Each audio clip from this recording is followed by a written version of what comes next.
doing work in Tampa. I own a small business called Work Costumes and Props. And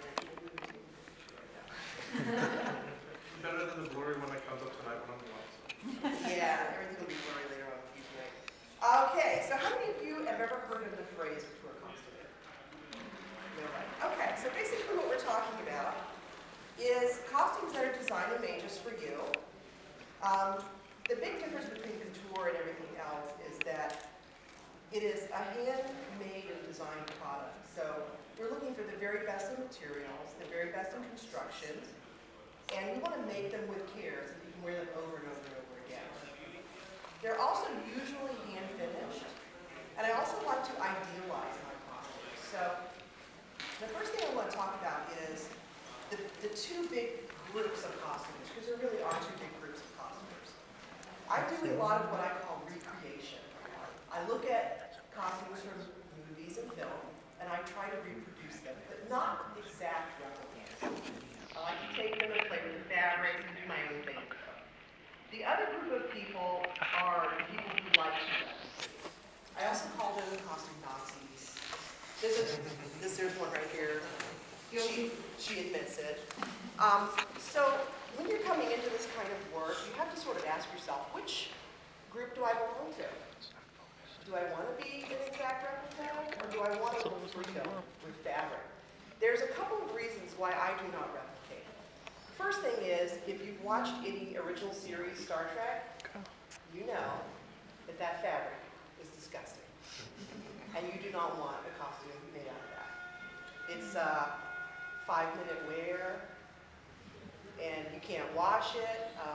I'd say you get maybe a couple years. The double knit nylon is terrible. It feels like bad pantyhose. It's just really nasty stuff. There are other shows like Harry Potter. The costuming was great. The fabrics were great. But you can't always count on that. So I like to have a little freedom with what I'm making.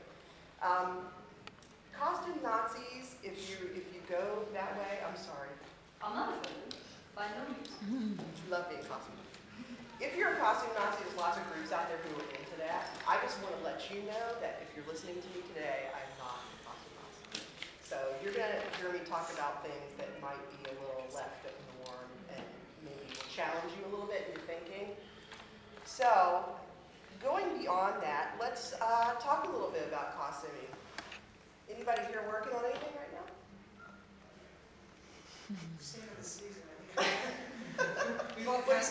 What are you working on? Did you read Starship Troopers? Yes. Well, yeah, it's power armor. Oh, cool. Nice. Nice. What are you working on?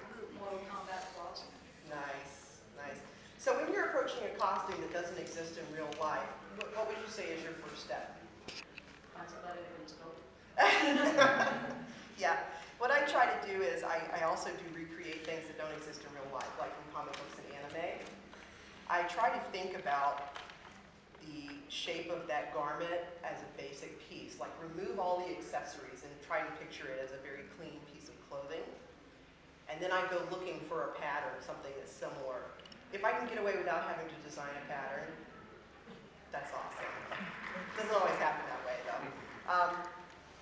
So the other thing I like to do is I create what I call a hit list and a reference. So I'll have a book every time I make a costume. I'll have a book, I'll have printouts of anything I can find resembling this outfit that I want to make. And then I have a hit list of every item on the costume that I need. Everything from accessories to shoes to underwear, body paint, duct tape, whatever you think you're going to need. I make the list. And then next to my list, I write down where I think I'm going to be able to get these items. Because honestly, I can't make everything myself. And I think a lot of people, how many of you don't sew? Okay, so that's a fair number don't sew. So would you be going to someone to have something made, probably? Yes, okay.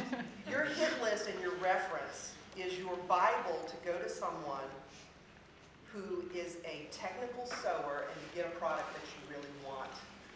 Because there really are two types of sewers. You have people that are just artists and can pull something magic out of thin air and make it happen for you. And then you have people who need instructions. That's 98% of people who sew. So when you go into that tailor or that seamstress, you need to have it laid out very, very specifically exactly what you want. The reference will help you with that. So let's say you're trying to do something and it's a tunic. If you can go and find a pattern for a tunic that is very, very close to what you want, and you can be specific about the changes that you need, your chances of success are much higher. So I always advise people to do that if you do not sew. If you come to someone who is a costumer full-time like myself, it's going to be a little bit of a different scenario because I may visually have an idea in my mind, so we'll need to talk about it and meet in the middle somewhere. Also, a lot of costumes are mistakes. It's true. It really is true. A lot of TV and movies, the costumes that you see post-production are mistakes. So they'll have this drawing and they'll start to make the item, and then, you know, the dynamics of the costume don't come out quite right. But you know what? They got to shoot a picture, so CGI. they CGI it, or they use what they have. I mean, the original series is very indicative of that. They just sort of wung it. You know, I think they went out back like, what do we got? Okay, you know, and just throw something together. So you have to be a little flexible. Be ready to be flexible. The nice thing is that if you get an amazing costume, it can change your life. And it can change your costuming life. I know I've seen people cry, break down. They come to pick up their costumes. They put it on for the first time, and they have that whole image. And it's just so amazing. It really is an amazing experience. And I really hate to see people buying cheap, commercially produced outfits. You're going to spend more money in the long run buying commercially produced outfits. And you're not going to look half as good. So it's definitely worth the money. All right, so one of the things I want to talk about, which I think is a big issue, and I think this is the reason why you have replicators and recreators, is fabric.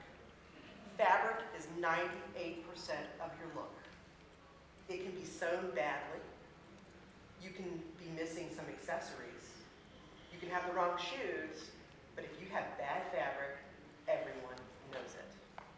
And fabric, too, with laundering and care makes a huge, huge difference. So I brought a few items because I want to talk about texture and color in costuming. This is one of the hidden gems of costuming, is that if you pay really close attention, there's a lot of texture and depth in fabrics. It may be something normal in color, but once you add that texture to it, it really pops. So the first thing I want to show you, we did some depth here. Okay, so this is a men's shirt that I made. We're doing a Death Eater. And I didn't want to do that full-on quilted, swirly pattern. I just didn't have time. So the nice thing about this is like a houndstooth, but you'll see the shimmer inside the fabric. When you're costuming at night under a flash with your camera, this really comes to life. And what I did was I paired it with an extremely cheap, like moleskin. And when I say extremely cheap, I'm talking like $1 a yard. So when you have this sort of fabric which absorbs light next to something that has a little shimmer, you get a nice pop in your outfit. The other thing that I think the big mistake that people make is they don't buy the correct weight fabric for whatever it is that they're making. If it's soft and like this, you can't really make a suit out of that. This is a structured piece, so you need something that's got some meat to it. Whereas this sort of thing, you're going to get it all together, and it's going to look sloppy and saggy, so you have to really watch that. You don't have to hold that anymore. I won't make you hold that. The other nice thing I like to do is I work with, like on this piece, you guys can come here and have a look at these later. We added this vinyl strip down the side here. It looks like leather. Vinyl's great. I love vinyl. The decorative stitch, it just gives it sort of extra depth. A lot of sci-fi costuming is being able to see something with young, new eyes. See things like a child. You know, walk through Lowe's, down the plumbing aisle, the electrical aisle, and come up with something unique that you can make. A lot of original sci-fi, that's just what it was. Seeing things with new eyes, young new eyes. So back to our talk about fabric. This is an outfit, this is actually mine.